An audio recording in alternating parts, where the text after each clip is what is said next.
Hello and welcome to my YouTube channel. അപ്പോൾ ഇന്ന് നമ്മൾ നോക്കുന്നത് കെറോസിൻ ബൈ മെഹമ്മൂദ് റഹ്മാൻ. ഈ വീഡിയോയുടെ കണ്ടന്റ്സ് എന്തൊക്കെയാണെന്ന് നോക്കാം. ഫസ്റ്റ് ഓഫ് ഓൾ നമ്മൾ ഈ വർക്കിന് ഒരു എക്സാം റിലേറ്റഡ് ആയിട്ട് കുറച്ച് ഇമ്പോർട്ടൻ്റ് ആയിട്ടുള്ള പോയിന്റ്സ് ഈ വർക്കിനെ പറ്റി ഡിസ്കസ് ചെയ്യുന്നു. അത് കഴിയുമ്പോൾ ഓഥറായിട്ടുള്ള മെഹമ്മൂദ് റഹ്മാനെ പറ്റിയിട്ട് കുറച്ച് പോയിന്റ്സ് നമുക്ക് ഡിസ്കസ് ചെയ്യാം. അത് കഴിയുമ്പോൾ ഈ വർക്കിൻ്റെ ഒരു സമ്മറി പറഞ്ഞു തന്നിട്ട് പിന്നീട് തീംസും സിമ്പിൾസും അനലൈസ് ചെയ്യാം. So coming to the work, Kerosene is written in the book Killing the Water by Mahmoud Rahman. It was published in 2010. This book, Killing the Water, brings along a series of fluidly narrated tales packed with displacement and nostalgia. ഇപ്പോൾ ഡിസ്പ്ലേസ്മെൻറ്റിനെ പറ്റിയും നൊസ്റ്റാൾജിനെ പറ്റിയിട്ടൊക്കെ explore ചെയ്യുന്ന കുറച്ച് ഫ്ലൂയിഡ്ലി narrated ആയിട്ടുള്ള tales ആണ് ഈ ബുക്കിൽ വരുന്നത്. The story set in the years of insurrection and war in Bangladesh. അപ്പം വാർ ടൈം അതേപോലെ തന്നെ ഇൻസറക്ഷൻ ടൈം ബാംഗ്ലാദേശാണ് സെറ്റിംഗ്. ആ ഒരു വാർ ഇയേഴ്സിലൊക്കെയാണ് ഈ സ്റ്റോറി സെറ്റ് ആയിട്ടിരിക്കുന്നത്. Now Kerosene is a striking tale that opens with a violent paragraph. A revolutionary is in conflict with a sudden upheaval of war and circumstances that lead him to commit a heinous crime. അപ്പോൾ നമ്മുടെ narrator എന്ന് പറയുന്ന ഒരു revolutionary ലീഡറാണ്. And he is in a upheaval of war. He is fighting against the colonizers, and that too for a good cause, but the violence of their colonizers has made them violent too, has made them bloodthirsty too. അപ്പം ഈ natives blood thirsty ആണ്, violent ആയി. അങ്ങനെ ഇവരുടെ അകത്തും ആ ഒരു വയലൻസിൻ്റെ seeds implant ആവുകയാണ്. അങ്ങനെ അവർ ഒരു ഹീനിയസ് ആയിട്ടുള്ള ഒരു ക്രൈം കമ്മിറ്റ് ചെയ്ത് അവരുടെ നേറ്റീവ്സിലില്ലാത്ത അവരുടെ നേറ്റീവ്സ് വളരെയധികം ജെൻറ്റിലായിരുന്നു, വളരെ ഗുഡ് നേച്ചേർഡ് പീപ്പിൾ ആയിരുന്നു. ബട്ട് ആ ഒരു കോളനൈസേഴ്സിൻ്റെ ആ ഒരു വെസ്റ്റേണേഴ്സിൻ്റെ ഇൻഫ്ലുവൻസ്, അവരുടെ ആ ഒരു വയലൻസ് സ്ട്രാറ്റജിയൊക്കെ കണ്ടുകൊണ്ട് അവരെ ഒപ്പോസ് ചെയ്യാൻ ശ്രമിക്കുന്ന കോളനൈസേഴ്സ് എങ്ങനെ സ്വന്തമായിട്ടൊരു ഹീനിയസ് ആയിട്ടുള്ള ക്രൈം കമ്മിറ്റ് ചെയ്യുന്നതായിട്ടാണ് നമ്മുടെ ഈ വർക്ക് പോകുന്നത്. നെക്സ്റ്റ് നമുക്ക് ഓഥറിനെ പറ്റിയിട്ട് നോക്കാം. Mahmud Rahman is a writer, translator. He was born in Dhaka, Bangladesh, and later he lived as a refugee in Calcutta and also lived in America. Coming to his works, the killing of water first വർക്കാണ്. പിന്നീട് black ice and a short story to make a short story long. അപ്പോൾ ഇതാണ് ഇദ്ദേഹത്തിൻ്റെ കുറച്ച് works. ഇനി നമുക്ക് ഈ സമ്മറിയിലോട്ട് പോകാം ഈ വർക്കിൻ്റെ. ഇപ്പോൾ ഫസ്റ്റ് ഓഫ് ഓൾ നമ്മൾ മനസ്സിലാക്കേണ്ടത് പാർട്ടീഷൻ എറയിലാണ് ഈ വർക്ക് സെറ്റായിരിക്കുന്നത്, ബാംഗ്ലാദേശിലാണ് ഈ വർക്ക് സെറ്റായിരിക്കുന്നത്. ഇനി ആ ഒരു വാറിൻ്റെ ചില്ലിങ് ആയിട്ടുള്ള ഹൊറേഴ്സും ആ ഒരു ടൈമിൽ പീപ്പിൾ എങ്ങനെയാണ് അവരുടെ സാനിറ്റി നഷ്ടപ്പെട്ടതെന്നൊക്കെ നമുക്ക് ഈ ഒരു വർക്കിലൂടെ എക്സ്പ്ലോർ ചെയ്യുന്നുണ്ട്. ഇത് കുറച്ച് പാരഗ്രാഫ്സ് ആയിട്ടാണ് ഡിവൈഡ് ചെയ്തിരിക്കുന്നത്. ഈ ഒരു വർക്ക് കുറച്ച് പാരഗ്രാഫ്സ് ആയിട്ട്, അതായത് ഒരു നറേറ്റീവിൻ്റെ ഫോക്കസ് അല്ലെങ്കിൽ അതിൻ്റെ ഒരു ഫ്ലാഷ് ബാക്സിലോട്ട് പോകുന്നുണ്ട്. അതേപോലെ തന്നെ കുറച്ച് ഒരു സ്ട്രീം ഓഫ് കോൺഷ്യസ്നസ് പോലെ പല പല കാര്യങ്ങളാണ് ഇടയ്ക്കിടയ്ക്ക് പറയുന്നത്. സോ നമുക്ക് ഒരു ഓർഡറിൽ പറഞ്ഞു വരാം. ഇപ്പോൾ സ്റ്റാർട്ടിങ്ങിൽ പറഞ്ഞിരിക്കുന്നത് നമ്മുടെ നറേറ്റർ ഒരു വെയർ ഹൗസ്, ആ വെയർ ഹൗസിനകത്ത് 13 woman, 23 children and 1 man's corpse dead body. അപ്പോൾ ഇത്രയും പേരുള്ള ഒരു വെയർ ഹൗസിന് കെറോസിനൊക്കെ ഒഴിച്ച് വെച്ചിരിക്കുകയാണ്. അപ്പോൾ അതിന് ടോർച്ച് ചെയ്യാൻ പോവുകയാണ്, ഫയർ ഇടാൻ പോവുകയാണ്. And he is waiting and the people around him are encouraging him to do that. പെട്ടെന്ന് തീ കൊളുത്തുന്നുള്ള രീതിയിൽ പറഞ്ഞുകൊണ്ടിരിക്കുകയാണ്.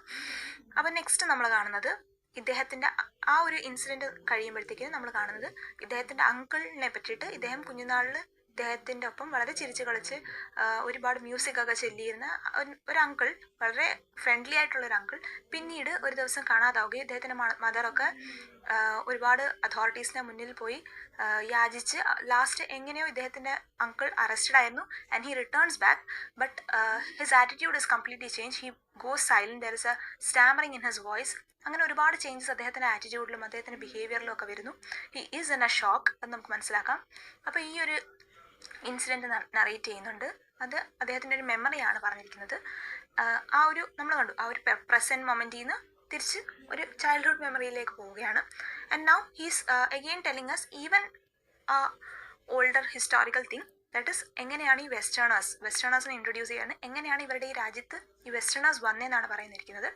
അപ്പം കുറേ വർഷങ്ങൾ മുന്നേ ഇവരുടെ ഈ കൺട്രിയുടെ നോർത്തേൺ നെയ്ബേഴ്സ് ആയിട്ടുള്ള കൺട്രിയിൽ അവരുടെ ഒരു ബൗണ്ടറി എന്ന് പറഞ്ഞാൽ വളരെ പോറസ് ആയിട്ടുള്ള ബൗണ്ടറി ആയിരുന്നു. അതായത് ആർക്കും വരികയും പോവുകയൊക്കെ ചെയ്യാം. അപ്പോൾ ആ ഒരു സ്ഥലത്ത് ഒരു ഹീലിംഗ് പ്ലാന്റ് ഗ്രോ ചെയ്യുന്നുണ്ടെന്നും അതുകൊണ്ട് തന്നെ ഈ നോർത്തേൺ കൺട്രി ഈ ഒരു ഏരിയയുടെ കൺട്രോൾ ഏറ്റെടുക്കാൻ വേണ്ടിയിട്ട് ഇൻവേഡ് ചെയ്യാൻ ശ്രമിക്കുന്നു. കുറേ ആർമിയൊക്കെ ആയിട്ട് ഇൻവേഡ് ചെയ്യാൻ ശ്രമിക്കുന്നു. അപ്പോൾ ആ ഒരു ടൈമിലാണ് ഈ വെസ്റ്റേണേഴ്സ് വരുന്നത്. വെസ്റ്റേണേഴ്സ് ഈ കോൺഫ്ലിക്റ്റ് സോൾവ് ചെയ്യുന്ന ഒരു ഡീലിലെത്തുകയാണ്. അങ്ങനെ ഈ ഒരു ഇൻവേഷനും വാറും ഒന്നും അന്നേരം സംഭവിക്കുന്നില്ല. അപ്പോൾ ഈ വെസ്റ്റേണേഴ്സ് അവരവരെ തന്നെ ഇൻട്രൊഡ്യൂസ് ചെയ്യുന്നത് ഈ നേറ്റീവ്സിന് ഒരു കിന്നായിട്ട് അല്ലെങ്കിൽ ഒരു ഫ്രണ്ടായിട്ടാണ്. ബിക്കോസ് ഈ വെസ്റ്റേണേഴ്സ് ഈ നേറ്റീവ്സിൻ്റെ സെയിം ഫെയ്ത്ത് ആണ് ഫോളോ ചെയ്യുന്നത്, അവർ ഒരേ ഗോഡിനെയാണ് വേർഷിപ്പ് ചെയ്യുന്നത് എന്നുള്ളത് കൊണ്ട് ഞങ്ങൾ നിങ്ങളുടെ ഫ്രണ്ട്സാണ് അല്ലെങ്കിൽ ഞങ്ങൾ നിങ്ങളെ ഹെൽപ്പ് ചെയ്യാൻ വന്നിരിക്കുകയാണ് എന്നൊരു ആറ്റിറ്റ്യൂഡ് കാണിച്ച് ഇവിടെ നിൽക്കാൻ സ്റ്റാർട്ട് ചെയ്യുകയാണ് ഈ വെസ്റ്റേണേഴ്സ്. അത് കഴിയുമ്പോൾ നമ്മൾ കാണുന്നത് എങ്ങനെയാണ് പതുക്കെ ഈ വെസ്റ്റേണേഴ്സ് വളരെ ഫ്രണ്ട്സായിട്ട് വളരെ ഹാംലെസ് ആയിട്ട് തോന്നിയ വെസ്റ്റേണേഴ്സ് പതുക്കെ അവരുടെ രീതികൾ മാറുന്നുണ്ട്. അവർ അവരുടെ ഒരു ലാംഗ്വേജ്, അവരുടെ ഒരു പവർ, അവരുടെ റിച്വൽസ് നേറ്റീവ്സിൽ നിന്നും ഡിഫറെൻ്റ് ആയിരുന്നു. ബട്ട് അവരതൊക്കെ തന്നെ ഈ നേറ്റീവ്സിൽ ഇമ്പോസ് ചെയ്യാൻ ശ്രമിക്കുകയാണ്. അതേപോലെ തന്നെ ഈ കൺട്രിയുടെ പോർട്സ് ഷിപ്പ് ചെയ്യാൻ വേണ്ടിയിട്ട് ഒരുപാട് സാധനങ്ങൾ ഇമ്പോർട്ട് ചെയ്യാനൊക്കെ ഈ വെസ്റ്റേണേഴ്സ് യൂസ് ചെയ്യുന്നതായിട്ടൊക്കെ ഇവർക്ക് മനസ്സിലാവുന്നുണ്ട്. ബട്ട് ഇവിടുത്തെ നേറ്റീവ്സ് പറയുന്നത് വളരെ ജെൻറ്റിലായിട്ടുള്ള ആൾക്കാരാണ്. അതുകൊണ്ട് തന്നെ ഇവരാദ്യം ഒന്നും അത്രത്തോളം ഒപ്പോസ് ഒന്നും ചെയ്യുന്നില്ല. അതേപോലെ തന്നെ ആ ഒരു ടൈം ആകുമ്പോഴത്തേന് ഈ വെസ്റ്റേണേഴ്സ് ഇവർക്ക് വേണ്ടിയിട്ടൊരു കോൺസ്റ്റിറ്റ്യൂഷനൊക്കെ ഫോം ചെയ്യുകയാണ്. ആ കോൺസ്റ്റിറ്റ്യൂഷൻ്റെ നിയമങ്ങൾ വെസ്റ്റേണേഴ്സിനെ സപ്പോർട്ട് ചെയ്യുന്ന നിയമങ്ങളാണ്. അങ്ങനെ ഒരു രീതിയിൽ പറഞ്ഞാൽ ഒരു കോളനൈസ് ചെയ്യുകയാണ് അവർ ഈ നേറ്റീവ്സിനെ. അങ്ങനെ ഇരിക്കുമ്പോഴാണ് ഒരു ഓപ്പറേഷൻ പതുക്കെ ഈ ഓപ്പറേഷൻ പുറത്തു വരുന്നത്. ഇവരുടെ ഈ ഓപ്പറേഷൻ പല പല സിറ്റുവേഷൻസിൽ പല പല ഇൻസിഡൻസിലൂടെ പുറത്തു വരികയാണ്. അതിലൊന്നാണ് nearly 12 men group of scholars ഒക്കെ ആയിരുന്നു. അപ്പം അവരിങ്ങനെ ഇരുന്നിട്ട് ഒരു ദിവസം ഒരു ഡിന്നർ പാർട്ടിയിൽ ഈ വെസ്റ്റേണേഴ്സിനെ പറ്റിയിട്ടുള്ള കാര്യങ്ങൾ ഡിസ്കസ് ചെയ്യുമ്പോൾ അവരെ ഒപ്പോസ് ചെയ്ത് സംസാരിക്കുകയാണ്. And they are talking of a far future where the westerners will not be there in their country. അതായത് ഫ്രീഡം ആയിട്ട് അവരുടെ നേറ്റീവ്സ് ആയിട്ട് തന്നെ നിൽക്കുന്ന ഒരു ടൈമിനെ പറ്റിയിട്ടൊക്കെ അവർ സംസാരിക്കുന്നു. ആ വേൾഡ് അവർ ഈ രാജ്യത്തിൻ്റെ ഈ വെസ്റ്റേണേഴ്സ് വരുന്നതിന് മുന്നേ ഒരുപാട് വർഷങ്ങൾ മുന്നേ ഉള്ള പേര് എഴുതി വെക്കുകയൊക്കെ ചെയ്യുകയാണ്. നെക്സ്റ്റ് ഡേ ഇവർ വാനിഷ് ആവുകയാണ്. കാരണം പറഞ്ഞിരിക്കുന്നത് ഈവൻ വാൾസ് ഹാഡ് ഇയേഴ്സ് എന്നാണ്. അതായത് എവിടെ നിന്നൊക്കെയോ ഇത് അവരുടെ ചാരന്മാർ ഇത് കേൾക്കുകയും മനസ്സിലാക്കുകയും ചെയ്തിട്ട് ഈ ആൾക്കാർ മുഴുവൻ വാനിഷ് ആവുകയാണ്. അതായത് ആരാണോ വെസ്റ്റേണേഴ്സിന് അഗെയിൻസ്റ്റ് സംസാരിക്കാൻ റെഡി ആവുന്നത് അല്ലെങ്കിൽ ആരാണോ സംസാരിക്കുന്നത്, ഈവൻ ഇൻ പ്രൈവറ്റ് ഡിസ്കഷൻസ് ആര് സംസാരിച്ചാലും അവരെയൊക്കെ സപ്രസ് ചെയ്യാൻ ഈ വെസ്റ്റേണേഴ്സ് ഓൾറെഡി നല്ല രീതിയിൽ കണ്ടുപിടിച്ചിരുന്നു. നെക്സ്റ്റ് ഡേ ആകുമ്പോഴത്തേക്കിനും ഇവരുടെ വൈഫ്സും മദേഴ്സും ഒക്കെ ഒരു പബ്ലിക് സ്ഥലത്ത് വന്നിട്ട് അവർ പ്രൊട്ടസ്റ്റ് ചെയ്യുകയാണ്. അങ്ങനെ പതുക്കെ കുറേ ആൾക്കാർ ഇതേപോലത്തെ ഇൻസിഡൻസ് അവരവർക്ക് സംഭവിച്ച ഇൻസിഡൻസും ഒക്കെ ആയിട്ട് മുന്നോട്ട് വരികയാണ്. അങ്ങനെ ആ ഒരു ഗ്രൂപ്പ് തൗസൻഡ്സിൻ്റെ ഒരു ഗ്രൂപ്പായിട്ട് മാറി. ബട്ട് അപ്പോൾ ഈ വെസ്റ്റേണേഴ്സിന് ഇതിനെ പറ്റിയിട്ട് ഒരു ഐഡിയ കിട്ടി. അന്നേരത്തേക്കിന് ഇവരിതിനെ ഈ ഒരു ഗ്രൂപ്പ് ഡിസ്കഷൻ ഒന്നും സംഭവിക്കാതിരിക്കാൻ വേണ്ടി അവർ പറയുന്നു, ഇത്തരം ഡിസ്കഷൻസ് സംഭവിക്കുന്ന ട്രീകളെല്ലാം വെട്ടിക്കളയണം, അത് വെട്ടുന്നത് ഈ നേറ്റീവ്സ് ആയിട്ടുള്ള ആൾക്കാർ തന്നെ ഈ ട്രീകൾ വെട്ടണം എന്നൊക്കെ പറയുന്നു. ബട്ട് അതൊന്നും നടക്കുന്നില്ല. കുറേ ആൾക്കാർ അതിനെ നല്ല രീതിയിൽ ഒപ്പോസ് ചെയ്യുന്നുണ്ട്. അങ്ങനെ കുറേ ട്രീസ് വെസ്റ്റേണേഴ്സായിട്ട് തന്നെ മുറിച്ചു മാറ്റിയും പറഞ്ഞു വരുന്നത് എങ്ങനെയുള്ള ഒരു ഡിസ്കഷനും ഒരു ഗ്യാതറിങ്ങും ഒരു റിവോൾട്ടിനുള്ള സാധ്യതകൾ അവർ ഡിസ്മിസ് ചെയ്യാൻ ശ്രമിച്ചിട്ടുണ്ട്. അത് കഴിയുമ്പോഴത്തേക്കിനാണ് കുറച്ച് ദിവസം കഴിയുമ്പോഴത്തേന് ഇത്തരം റിവോൾട്ട്സ് പലയിടത്തുനിന്നായിട്ട് വരുന്നത് കണ്ടിട്ട് ഈ ഒരു റെജീം ഇവരെ ഫുള്ളി സപ്രസ് ചെയ്യാൻ വേണ്ടിയിട്ട് ഗൺ ഫയറിങ് നടത്തുകയാണ് നൈറ്റിൽ. അപ്പം അത് കാരണം കുറേ ആൾക്കാർ ഇഞ്ചേർഡായി. അപ്പോൾ ആ നൈറ്റ് വളരെ ബ്രൂട്ടലായിട്ട് ഗൺ ഫയറിങ് ചെയ്ത ആ ഒരു നൈറ്റിനെ അവിടുത്തെ natives the knight of bullets എന്നാണ് വിളിക്കുന്നത്. അത്തരം ഒരു ഇൻസിഡൻറ്റ് നടന്നതോടുകൂടി തന്നെ ഈ വെസ്റ്റേണേഴ്സിൻ്റെ നെയിം മാറ്റിയിട്ട് ഡെമൺസ് എന്നാക്കുകയാണ്. ഡെമൺസ് എന്നായി അവരുടെ പേര്. പിന്നെ നമ്മൾ കാണുന്നത് ചിലയിടത്തൊക്കെ തിരിച്ച് റിവോൾട്ടും വന്നു തുടങ്ങി. പീപ്പിൾ തിരിച്ച് പ്രൊട്ടസ്റ്റ് ചെയ്യാനും തുടങ്ങി. അപ്പം നിയർലി ഒരു 10 young men ഉണ്ടായിരുന്നു. അവരുടെ നേരെ ഈ വെസ്റ്റേണേഴ്സിൻ്റെ ആർമി ആംസ് വെച്ചപ്പോഴത്തേക്കിന് അവരത് സീസ് ചെയ്ത് തിരിച്ച് അവരെ തന്നെ അറ്റാക്ക് ചെയ്യുന്നുണ്ട്. അപ്പം അത്തരം കാര്യങ്ങൾ വന്നപ്പോഴത്തേക്കിന് ഈ ഫുൾ ജനതയ്ക്ക് ഒരു കറേജ് കിട്ടി തുടങ്ങി. അത് കഴിഞ്ഞ് സംഭവിക്കുന്നത് വെച്ചാൽ ഈ റെഫ്യൂജീസ് എന്ന് പറയുന്ന ഒരു ഗ്രൂപ്പിനെ പറ്റിയിട്ടാണ് പറഞ്ഞിരിക്കുന്നത്. അപ്പം നോർത്തേൺ കൺട്രിയിൽ ഒരു പ്രോവിൻസിൽ നിന്നും വന്നിരിക്കുന്ന കുറച്ച് ആൾക്കാരാണ് ഈ റെഫ്യൂജീസ്. അപ്പോൾ അവിടുത്തെ സ്ട്രഗിൾസ് കാരണം പണ്ട് ഇവർ ഈ നേറ്റീവ് കൺട്രിയിലോട്ട് വരികയാണ്, ബംഗ്ലാദേശിലോട്ട് വരികയാണ്.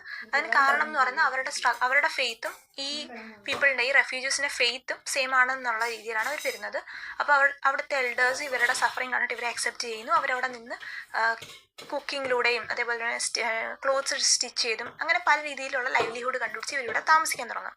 ആ ഒരു ടൈമിലാണ് ഈ വെസ്റ്റേണേഴ്സിൻ്റെ പവർ ഇത്രത്തോളം കൂടിയിട്ട് വെസ്റ്റേണേഴ്സ് എന്ത് ചെയ്യുന്നു, ഈ റെഫ്യൂജീസിനെയാണ് ഒരു പ്രോമിനൻറ്റ് ഗ്രൂപ്പായിട്ട് ഒരു സപ്പോർട്ട് കൊടുക്കുകയാണ് വെസ്റ്റേണേഴ്സ് റെഫ്യൂജീസിന്. അതിന് മെയിൻ കാരണം എന്താണെന്ന് വെച്ച് കഴിഞ്ഞാൽ ഈ റെഫ്യൂജീസ് കുറച്ചുകൂടെ ഫെയറാണ്, അവരുടെ ലാംഗ്വേജ് വെസ്റ്റേണേഴ്സിൻ്റെ ലാംഗ്വേജിൻ്റെ സെയിം ആണ്. പിന്നെ അതേപോലെ തന്നെ ഈ എപ്പോഴും ഒരു കോളനൈസ് ചെയ്യുന്ന ഗ്രൂപ്പിന് ഒരു അജണ്ട കാണും, ഡിവൈഡ് ആൻഡ് റൂൾ. അതും ഇതിനകത്ത് പറഞ്ഞിരിക്കുന്നുണ്ട്. അപ്പോൾ അവർ ഒരു ഗ്രൂപ്പിന് കുറച്ച് പ്രിഫറൻസ്, കുറച്ച് പ്രിവിലേജ് കൂടുതൽ കൊടുക്കുമ്പോഴത്തേക്കിന് ആ ഗ്രൂപ്പ് ഇവരെ സപ്പോർട്ട് ചെയ്യുന്നു. അപ്പം അവർക്ക് മറ്റേ ഗ്രൂപ്പിനെ സപ്രസ് ചെയ്യാൻ കൂടുതൽ എളുപ്പമാവും.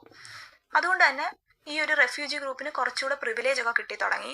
അവരുടെ ലാംഗ്വേജ് ഇവരുടെ സെയിം ഒക്കെ ആയതുകൊണ്ടൊക്കെ തന്നെ. അങ്ങനെ വരുമ്പോഴത്തേക്കിന് ഈ ഒരു റെഫ്യൂജീസ് എന്ത് ചെയ്ത് അവർക്ക് കുറച്ച് പവർ ഇൻ ദ സെൻസ് ചെറിയ രീതിയിൽ ഇങ്ങനെ ഫേവേഴ്സ് കിട്ടി തുടങ്ങിയപ്പോഴത്തേക്കിന് അവർ നേറ്റീവ്സിൻ്റെ ലാംഗ്വേജ് റിജക്റ്റ് ചെയ്യാൻ തുടങ്ങി, അവരുടെ നേറ്റീവ്സിൻ്റെ റിച്വൽസിനെ മോക്ക് ചെയ്യാൻ തുടങ്ങി, നേറ്റീവ്സിനെ വീക്ക് എന്നൊക്കെ വിളിക്കാൻ തുടങ്ങിയൊക്കെ ചെയ്തു. അതായത് ഇൻ എ വേ ഈ നേറ്റീവ്സ് എങ്ങനെ കൺസിഡർ ചെയ്യാൻ തുടങ്ങി, ഈ റെഫ്യൂജീസിനെ ഇവരുടെ എനിമി ആയിട്ടുള്ള വെസ്റ്റേണേഴ്സിനെ ഒരു അലൈസ് ആയിട്ട് കൺസിഡർ ചെയ്യാൻ തുടങ്ങി. അതുകൊണ്ട് തന്നെ ഇവരെ റണ്ണിങ് ഡോഗ്സ് എന്ന് നെയിം ചെയ്തു. അങ്ങനെ റെഫ്യൂജീസ് റണ്ണിങ് ഡോഗ്സ് ആയിട്ട് മാറി. ഇത് കഴിയുമ്പോഴത്തേക്കിന് നമ്മുടെ പ്രൊട്ടസ്റ്റേഴ്സ് എല്ലാം ഇവിടുത്തെ നേറ്റീവ്സ് ഉണ്ട് വെസ്റ്റേണേഴ്സിൻ്റെ ആർമിയിൽ, അവരുമായിട്ടൊക്കെ എന്ന് വെച്ചാൽ അവരുമായിട്ട് കൈകോർത്ത് അവർ മുന്നോട്ട് ഈ ഒരു പ്രൊട്ടസ്റ്റിനെ മുന്നോട്ട് നീക്കാനായിട്ട് ശ്രമിക്കുന്നു. അങ്ങനെ പല സ്ഥലങ്ങളിൽ ഇവർ ജയിക്കുകയാണ്. ബട്ട് അറ്റ് ദ എൻഡ് ഇവരിങ്ങനെ നറേറ്ററിൻ്റെ ഗ്രൂപ്പും കൂടെ പോയിക്കൊണ്ടിരിക്കുമ്പം ഈ റെഫ്യൂജീസ് സ്നൈപ്പേഴ്സൊക്കെ യൂസ് ചെയ്യുന്നത്. അപ്പം റെഫ്യൂജീസിൻ്റെ പലരും റെഫ്യൂജീസിൽ പല മെന്നും വെസ്റ്റേണേഴ്സിൻ്റെ സൈഡിൽ നിന്നതുകൊണ്ട് തന്നെ അവരിൽ നിന്ന് ഒരുപാട് പേര് കൊല്ലപ്പെട്ടിട്ടുണ്ട്. അപ്പോൾ അങ്ങനെ അവരൊരു സ്ഥലത്ത് വരുമ്പോഴത്തേക്കിന് വുമണും ചിൽഡ്രനും മാത്രമേ റെഫ്യൂജീസിന് ഇനി ഏകദേശം ബാക്കിയുള്ളൂ. അങ്ങനെ ഇരിക്കുമ്പോഴാണ് ഈ നറേറ്ററിൻ്റെ ഗ്രൂപ്പും കൂടെ ഒരു ദിവസം ഇങ്ങനെ പൊയ്ക്കൊണ്ടിരിക്കുമ്പോഴത്തേന് റെഫ്യൂജീസ് സ്നൈപ്പേഴ്സ് വെച്ചിട്ട് ഇവരെ ഷൂട്ട് ചെയ്യുന്നത്. അപ്പം അങ്ങനെ നറേറ്ററിൻ്റെ ബെസ്റ്റ് ഫ്രണ്ട് മരിച്ചു പോവുകയാണ്. ആ ഒരു ടൈമിൽ ഈ സ്നൈപ്പേഴ്സിൽ നിന്ന് 2 പേരെ കണ്ടുപിടിച്ച് കൊല്ലുകയാണ് ഇവർ. ആൻഡ് അവിടെ ചെല്ലുമ്പോഴത്തേക്കിനാണ് ഈ കോപ്സ്, നമ്മൾ സ്റ്റാർട്ടിങ്ങിൽ പറഞ്ഞ ഇൻസിഡൻറ്റ്, ആ കോപ്സിലോട്ട് വന്ന് ഒരു വുമൺ വന്ന് അതിനെ കെട്ടിപ്പിടിച്ച് കരയാൻ തുടങ്ങുന്നു. മേ ബി അവരുടെ ഹസ്ബൻഡ് ആയിരിക്കാം.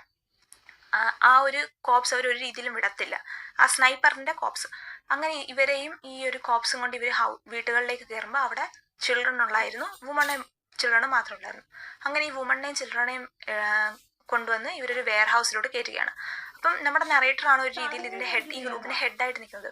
ബട്ട് അദ്ദേഹത്തിന് ഇങ്ങനെ ആ ഒരു ഫുൾ സ്ഥലം ടോർച്ച് ചെയ്യണമെന്നോ ഫയർ വെച്ച് ഫുൾ കത്തിച്ച് ഈ ആൾക്കാർ ഇത്രയും അലൈവായിട്ട് ബേൺ ചെയ്യണമെന്നൊന്നും അത്രയും ഉദ്ദേശിച്ചിട്ടില്ലായിരുന്നു. But he did not resist as well. അദ്ദേഹം പറഞ്ഞില്ല അദ്ദേഹത്തിൻ്റെ ഗ്രൂപ്പിനോട് വേണ്ട അങ്ങനെ ചെയ്യേണ്ടെന്നൊന്നും പറഞ്ഞില്ല. അദ്ദേഹം അവർ പറയുന്നത് പോലെ നിന്ന് കൊടുത്തു ആ ഒരു ടൈമിൽ. അങ്ങനെ ഇവർ പറയുന്നത് ചെയ്തു. ആ ഒരു വെയർ ഹൗസിൽ ഇവരെ എല്ലാവരും കേട്ടിട്ട് ഫുള്ള് കെറോസിൻ ഒഴിച്ചു.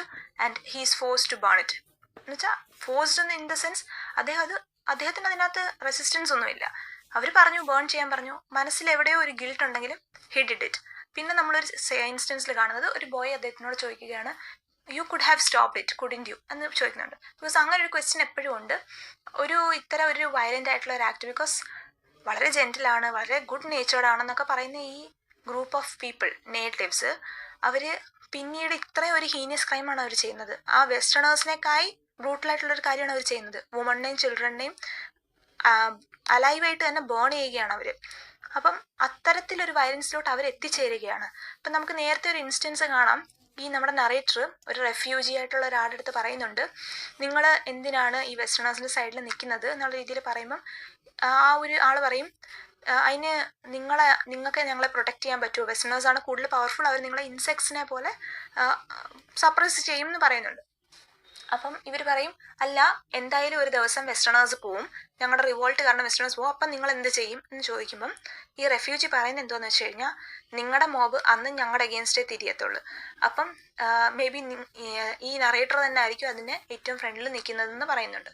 അപ്പോൾ ആ ഒരു ഇൻസിഡൻറ്റിൽ അന്നേരം ഇയാൾ പറയും, ഇല്ല ഞങ്ങളുടെ നേറ്റീവ്സ് പീപ്പിൾ വളരെ ജെൻറ്റിലായിട്ടുള്ള പീപ്പിളാണ്, അവരങ്ങനെയൊന്നും ചെയ്യത്തില്ല എന്ന് പറയുമ്പോഴത്തേക്കും ഈ റെഫ്യൂജി എന്ന് പറയുന്ന ഒരു വാക്കുണ്ട്, നിങ്ങളുടെ പീപ്പിൾ ബ്ലഡ് ടേസ്റ്റ് ചെയ്ത് കഴിയുമ്പം അവരും അതിന് തേഴ്സ്റ്റി ആവും, വെസ്റ്റേണേഴ്സിനെ പോലെ തന്നെ എന്നുള്ള രീതിയിൽ ആ റെഫ്യൂജി ഒരു ഇത് പറയുന്നുണ്ട്. അത് തന്നെയാണ് പിന്നീട് സംഭവിക്കുന്നത്. നമ്മുടെ നറേറ്ററിൻ്റെ ഗ്രൂപ്പും ഒരു രീതിയിൽ വെസ്റ്റേണേഴ്സിനേക്കായി ബ്രൂട്ടലായിട്ട് ബ്ലഡ് തേഴ്സ്റ്റി ആയിട്ടുള്ള ഒരു ആക്റ്റാണ് ചെയ്തിരിക്കുന്നത്. അപ്പം ഇങ്ങനത്തെ ഓരോ വയലൻസും സംഭവിക്കുമ്പം അതിൻ്റെ ആവശ്യമുണ്ടായിരുന്നു, ഇത് തടയാൻ സാധിക്കുമായിരുന്നു. ഈവൻ ഒരു വാറിൻ്റെ സിറ്റുവേഷനിൽ പോലും നമുക്ക് ഒരു വാറിനെ അവോയ്ഡ് ചെയ്യാൻ സാധിക്കുമെങ്കിൽ അത്തരം ഒരു മെഷർ എടുക്കേണ്ടത് വളരെയധികം ഹ്യൂമാനിറ്റേറിയൻ പെർസ്പെക്റ്റീവ്സിൽ അത്യാവശ്യമാണ്. ബിക്കോസ് അത്രയും ബ്ലഡ് ഷെഡ് അവിടെ വരും എന്നുള്ളത് നമ്മൾ മനസ്സിലാക്കണം. അപ്പം അതാണ് ഈ ഒരു വർക്കിൽ പറഞ്ഞിരിക്കുന്നത്. ബംഗ്ലാദേശിൻ്റെ പാർട്ടീഷൻ ടൈമിലുള്ള കാര്യങ്ങളാണ് പറഞ്ഞിരിക്കുന്നത്. ഈ നേറ്റീവ്സ് എങ്ങനെ ഡെമൺസിനേക്കായാലും ബ്രൂട്ടലായി ആ ഒരു ഇൻസിഡൻറ്റ് മേ ബി ഒരു ഗുഡ് കോസിന് വേണ്ടിയിട്ട്, അവരുടെ ഫ്രീഡത്തിന് വേണ്ടിയിട്ട്, അല്ലെങ്കിൽ അവരുടെ ഒപ്രഷൻ അവർ തടയാൻ വേണ്ടിയിട്ടൊക്കെ റൈസ് ചെയ്ത ഒരു പ്രൊട്ടസ്റ്റ്, ഒരു റിവോൾട്ട് ഇത്രയും ഒരു ഹീനിയസ് ആയിട്ടുള്ള, ഇത്രയും വയലൻ്റ് ആയിട്ടുള്ള, ഇത്രയും ബ്രൂട്ടൽ ആയിട്ടുള്ള ഒരു ആക്ട് ചെയ്യാൻ വേണ്ടി അവർ അത്രത്തോളം അവർ വയലൻ്റ് ആയി. ആ ഒരു ടൈമിൽ അവരുടെ സേനിറ്റി തന്നെ അവർക്ക് നഷ്ടപ്പെട്ടു. അവർക്ക് എന്താണ് ചെയ്യേണ്ടതെന്നും എന്താ ചെയ്യേണ്ടാത്തതെന്നും അവർക്ക് ജസ്റ്റ് ആ വെസ്റ്റേണേഴ്സിനോടുള്ള ഒരു എതിർപ്പ് അവർ ഇന്നസെൻ്റ് ആയിട്ടുള്ള റെഫ്യൂജീസ്, വുമണിൻ്റെയും ചിൽഡ്രൻ്റെയും മേളിലാണ് തീർക്കുന്നത്. അപ്പോൾ അതാണ് ഈ വർക്ക് പറയുന്നത്.